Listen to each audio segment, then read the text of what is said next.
Welcome nga pala sa unang episode ng Instant Noodles. Ayan, pakulo na tayong tubig. Nadampot ko nga lang pala to sa isang convenience store dito sa Japan. Ayan, binuksan na natin yung noodles. Ayan yung laman, tatlong sachet. Yung instructions, andyan. Kung nakakabasa kayo hapon, basahin nyo yan. Ayan.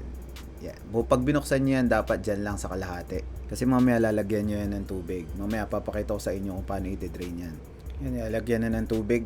3 minutes yan bago maluto. Hintayin nyo lang. Diyan, dinedrain yan. Bubuksan nyo lang yan. Tapos, tatapon nyo na yung tubig. After 3 minutes, drain nyo na maigi yung tubig. Tapos, lagay nyo na yung mga powder, yung sauce. Ayan. Minekos na agad.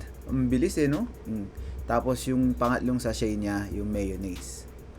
Very good. Yung mayonnaise may kasamang wasabi. Kalasa niya yung dating yakisoba sa atin sa Pilipinas. Yung noodles, very good. Ang nagpaiba lang talaga dito yung mayonnaise. Sobrang sarap. Very good.